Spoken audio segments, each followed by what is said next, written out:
ஓம் சாய்நாதனே போற்றி. வாழ்க வையகம், வாழ்க வளமுடன். அனைத்து உறவுகளுக்கும் இனிய வணக்கம். நாம் இந்த பதிவில் பெயர்ச்சி அடையும் குரு பகவான் உங்கள் ராசிக்கு என்னென்ன சுப மற்றும் அசுப பலன்களை தரப்போகிறார், அதற்கான பரிகாரம் என்ன என்பதனை பற்றி விரிவாக காண்போம். உங்கள் வாழ்வில் வளமும் நலமும் செல்வ செழிப்பும் பெற எல்லாம் வல்ல இறைவனை உளமாற வேண்டி விரும்பி கேட்டுக்கொள்கிறேன். ஒருவரின் ஜாதகத்தில் எந்த கிரகம் உங்களுக்கு சாதக பலன் தருதோ இல்லையோ, ஆனால் குரு கிரகத்தின் நற்பலன்களை கொண்டவர்கள் சிறிது கஷ்டத்தை சந்தித்தாலும் வாழ்க்கையில் முன்னேறி விடுவார்கள். நவ கிரகங்களில் குரு பகவான் மங்கள கிரகமாக விளங்கி வருகிறார். ஜோதிட சாஸ்திரத்தில் குரு பகவானுக்கு தேவர்களின் குரு என்ற அந்தஸ்தும் வழங்கப்பட்டுள்ளது. இவர் நல்ல பலன்களை அளிக்கும் கிரகமாக கருதப்படுகிறார். திருமணம், மகிழ்ச்சி, குழந்தைகள், நல்ல அதிர்ஷ்டம், அறிவு, கல்வி, பேச்சாற்றல், மரியாதை, நல்ல ஒழுக்கம் ஆகியவற்றுக்கு இவர் காரணியாக உள்ளார். ஒருவரது ஜாதகத்தில் குரு பகவான் நல்ல இடத்தில் இருந்தால் அவர் வாழ்வில் மிகுந்த மகிழ்ச்சியையும் செழிப்பையும் பெறுகிறார். அவர் வெற்றியின் உச்சம் தொடுவதை யாராலும் தடுக்க முடியாது. குருவின் அருள் பெற்ற நபர்களுக்கு அறிவாற்றல் மேம்பட்டு சமூகத்தில் நல்ல கௌரவமும் பெற்றிருப்பார்கள். 12 ஆண்டுகளுக்கு பிறகு குரு பகவான் ரிஷப ராசியில் பிரவேசிக்க உள்ளார். ஜோதிடத்தில் முக்கிய கிரக பெயர்ச்சிகளில் ஒன்றாக கருதப்படுவது குரு பெயர்ச்சி. இந்த ஆண்டு குரு பெயர்ச்சி 2024 மே 1ஆம் தேதி நடக்க உள்ளது. குருவின் அமைப்பும் குருவின் பார்வையும் எப்படிப்பட்ட பலனை அள்ளித்தரும் என்பதை தெரிந்து கொள்வோம். கால சக்கரத்தில் தனுசு, மீன ராசிகளுக்கு அதிபதியான குரு பகவான் தற்போது மேச ராசியில் சஞ்சாரம் செய்து வருகின்றார். இவர் 2024ஆம் ஆண்டு மே மாதம் 1ஆம் தேதி நண்பகல் 12:59 மேச ராசியில் உள்ள கிருத்திகை 1ஆம் பாதத்தில் இருந்து ரிஷப ராசியில் உள்ள கிருத்திகை 2ஆம் பாதத்திற்கு பெயர்ச்சியாக உள்ளார். குரு பெயர்ச்சி பெறும் ஸ்தானத்தை விட குருவின் 5, 7, 9ஆம் பார்வை பெறக்கூடிய ராசிகள் மிகவும் சிறப்பான பலன்களை பெற்றிடும் என்பது ஜோதிட விதி. 2024ஆம் ஆண்டில் நடக்கும் குரு பெயர்ச்சியின் தாக்கம் அனைத்து ராசிகளிலும் இருக்கும். எனினும் சில ராசிகளுக்கு குருவின் இந்த மாற்றம் பலவித நற்பலன்களை அளித்தரும். இவர்கள் எடுத்த காரியங்கள் அனைத்திலும் வெற்றி பெறுவார்கள். நீண்ட நாட்களாக நடக்காமல் இருந்த பல விஷயங்கள் குரு பெயர்ச்சிக்கு பிறகு வெற்றிகரமாக நடந்து முடியும்.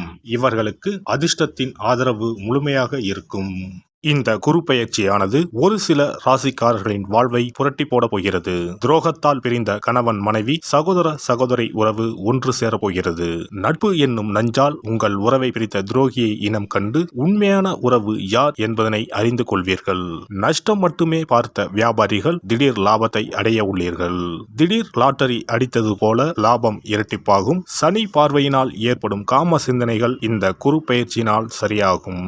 தகாத பெண் உறவை தவிர்த்து ஆன்மீக பயணத்தை தொடர்வீர்கள். சதி எதுவாக இருந்தாலும் அதை முறியடிப்பது சிவனின் விதியாகும். சிவனின் துணை இருந்தால் எதிரில் யமனே வந்தாலும் சமாளித்து வெற்றி அடையலாம். இனி உங்கள் ராசிக்கான பலன்கள் என்ன என்பதனையும் அதற்கான பரிகாரம் என்ன என்பதனையும் பார்ப்போம்.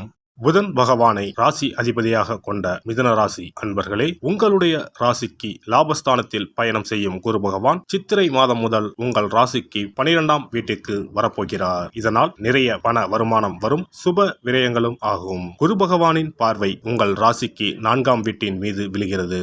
4ஆம் பாவம் சுகஸ்தானம். வீடு, மனை, தாயார், வாகன சுகம் ஆகியவற்றை குரு பகவான் பார்ப்பதால் வீடு மனை வாங்கும் யோகம் அமையும். வண்டி வாகன மாற்றம் வரும். வீடு விஸ்தரிப்பு செய்வதுடன் வீட்டை புதுப்பித்து கட்டக்கூடிய வாய்ப்பு வரும். உங்கள் ராசிக்கு 6ஆம் இடத்தை குரு பார்க்க போவதால் கடந்த காலங்களில் அஷ்டமசனியால் வாங்கிய கடனுக்கு வட்டி கட்ட முடியாமல் தடுமாறி தலைமறைவான உங்களுக்கு கடன்கள் அடைபடும். வருமானம் அதிகரிக்கும். முடங்கிய தொழில்கள் மீண்டும் அதிக லாபம் தரும். 6ஆம் பாவம் உத்தியோகஸ்தானத்திற்கு 9ஆம் பாவமாவதால் செய்யும் வேலையில் மாற்றம், முன்னேற்றம் கிடைக்கும். ஊதிய உயர்வு தேடி வரும். இதுவரை இருந்த நோய் நொடிகள் நீங்கும். மருத்துவத்திற்காக செலவு செய்தவர்கள் இனி நிம்மதி பெருமூச்சு விடலாம். கோர்ட் வழக்குகள் இருந்தால் உங்களுக்கு சாதகமான தீர்ப்பு கிடைக்கும். இதுவரை கிடைக்க வேண்டிய பணம் கைக்கு வரும். இதுவரை பகையாக இருந்தவர்கள் இனி நட்பாக மாறுவார்கள். உங்களுடைய ராசிக்கு 8ஆம் வீட்டை குரு பார்ப்பதால் கணவன் மனைவி உறவு மகிழ்ச்சிகரமாக இருக்கும். குடும்பத்தில் மகிழ்ச்சி பொங்கும். கூட்டு தொழில் வளர்ச்சி அடையும். தொழில் வியாபார விஸ்தரிப்பு ஏற்படும். வெளிநாட்டு பயணம் லாபத்தை தரப்போகிறது. நன்றாக சம்பாதித்து அசையா சொத்துக்கள் வாங்கும் நேரம் கைகூடி வரப்போகிறது. பல வழிகளில் பணம் வந்தாலும் சேமிப்பே இல்லையே என்ற நிலை மாறி கையிருப்பு இருப்பு அதிகமாக சேரும். பெண்களுக்கு எதிர்பார்த்த தகவல்கள் தாமதமாக வரும். கூட இருப்பவர்களிடம் எந்த விஷயத்தையும் சொல்லும் போது கவனம் தேவை. அரசியல்வாதிகளின் பேச்சுக்கு மதிப்பும் மரியாதையும் உயரும். முயற்சிகளில் எந்த ஒரு தடையும் இல்லாமல் வெற்றிகளை பெறுவீர்கள். எதிர்பார்த்த தலைமை பதவிகளும் கிடைக்கும். புகழின் உச்சிக்கே செல்வீர்கள். உங்களின் செல்வம் செல்வாக்கு யாவும் உயரும். மக்களின் ஆதரவு பெருகும். கலைத்துறையினருக்கு புதிய வாய்ப்புகள் தேடி வந்து கதவை தட்டும். உங்களை வேண்டாம் என புறக்கணித்தவர்களும் வாய்ப்பை வாரி வழங்குவார்கள். நீங்கள் நடித்த படங்களும் வசூலில் முதலிடம் வகிக்கும்.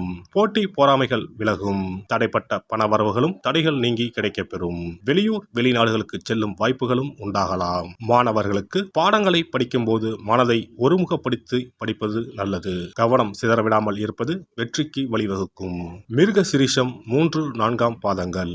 இந்த குரு பெயர்ச்சியால் உடல்நலத்தில் கவனம் தேவை. குடும்பத்தில் இருப்பவர்களால் திடீர் டென்ஷன் உண்டாகலாம். கவனம் தேவை. பிள்ளைகளை அனுசரித்து செல்வது நல்லது. கோபத்தை கட்டுப்படுத்துவதன் மூலம் காரியங்களை சாதகமாக செய்து முடிக்க முடியும். எதிர்பார்த்த தகவல் தாமதப்படலாம். திருவாதிரை நட்சத்திரம்.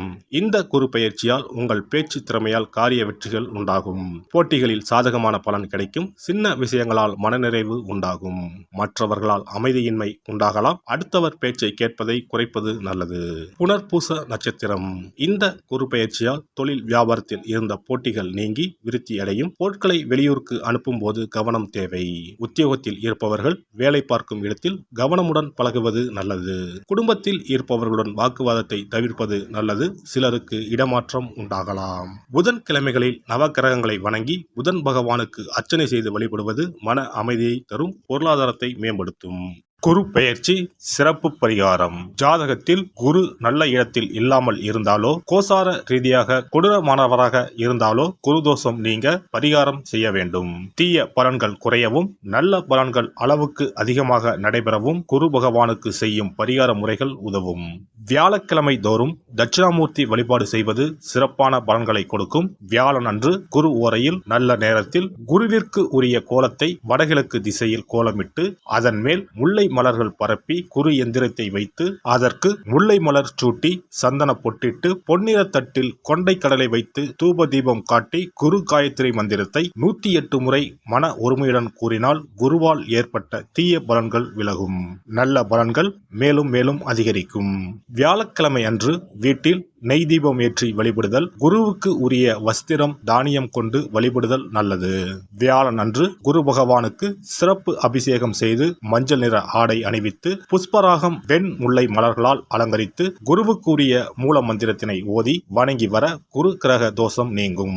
மஞ்சள் நிற ஆடையை உடுத்துவது, புஷ்பராக மணியை அணிவது, மஞ்சள் நிற ஆடை, கடலை, தானியம் ஆகியவற்றை தானம் செய்வது, வியாழக்கிழமைகளில் விரதங்களை மேற்கொள்வது ஆகியவற்றால் குருதோஷ பரிகாரங்களை செய்யலாம். உங்களால் முடிந்த அளவிற்கு ஏழை எளியோருக்கு தானம் தர்மம் செய்தால் வாழ்க்கையில் அமைதி கிடைக்கும்.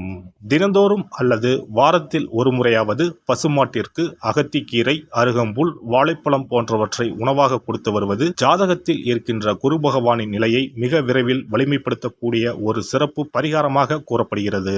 ஜாதகத்தில் குரு வலிமை இழந்திருக்கும் நிலையில் வியாழக்கிழமைகளில் அவருக்கு உரிய மஞ்சள் நிறத்தில் இருக்கும் லட்டுகளை வாங்கி தட்சிணாமூர்த்திக்கு நைவேத்தியம் செய்து கோவிலுக்கு வரும் பக்தர்களுக்கு வழங்குவதும் மங்களகரமான மஞ்சள் நிற பொருட்களை பிறருக்கு தானம் கொடுப்பதும் சிறந்த பரிகாரங்களாகும். குரு பகவானின் பரிபூர்ணமான அருள் கிடைக்க கோவில்களில் நடைபெறும் யாக பூஜைகளுக்கு தேவையான பொருட்களை வாங்கி தரலாம். ஒரு முறையாவது ஆலங்குடி சென்று குரு பகவானை வழிபாடு செய்து வாருங்கள். அல்லது தஞ்சாவூர் அருகே இருக்கக்கூடிய திட்டைக்கு சென்று ராஜகுருவாக இருக்கும் குரு பகவானை வணங்கினால் மலையளவு இருக்கக்கூடிய கஷ்டங்கள் கூட கடுகளவு குறையும். குலதெய்வ வழிபாடு நன்மை பயக்கும். முடிந்தால் மாதம் ஒரு முறை குலதெய்வ கோவிலுக்கு சென்று வழிபட்டு வருவது நல்லது. ஒரு முறை திருச்செந்தூர் சென்று முருகப்பெருமானை வழிபட்டு வந்தால் இந்த குரு பெயர்ச்சி சிறப்பான பலன்களை தரும். உங்களின் வாழ்க்கையில் பொருள் ஈட்டும் முயற்சிகள் அனைத்தையும் வியாழக்கிழமைகளில் தொடங்குவதும் நல்ல பலனை கொடுக்கும். குறிப்பாக வியாழக்கிழமைகளில் வருகின்ற ஏகாதசி தினங்களில் நற்காரியங்களை தொடங்கினால் நன்மைகளை பெறலாம். வியாழக்கிழமைகளில் தங்கள் சக்திக்கு இயன்ற அளவில் அன்னதானம் செய்வது குரு பகவானின் நல்லருளை உங்களுக்கு பெற்றுத்தரும். அன்னதானம் செய்வதன் காரணமாக உங்கள் ஜாதகத்தில் இருக்கின்ற குரு கிரக தோஷங்கள் நீங்கி குரு கிரகத்தை பலப்படுத்தி உங்கள் வாழ்க்கையில் நீங்கள் விரும்பிய பலன்கள் தங்க தடையில்லாமல் கிடைக்கச் செய்யும். எல்லாம் வல்ல இறையருளால் நீங்களும் உங்கள் அன்பு குடும்பமும் உடல் நலம், நீலாயுள், நிறை செல்வம், உயர் புகழ், மெய்ஞானம் ஓங்கி வாழ்க வளமுடன். இந்த வீடியோ பதிவு உங்களுக்கு பிடித்திருந்தால் லைக் பண்ணுங்க, கமெண்ட் பண்ணுங்க, ஷேர் பண்ணுங்க, மறக்காம சப்ஸ்கிரைப் பண்ணுங்க, பக்கத்துல இருக்கிற பெல் பட்டனை கிளிக் பண்ணுங்க. நன்றி, வணக்கம். ஓம் நமச்சிவாய, சிவாய நம.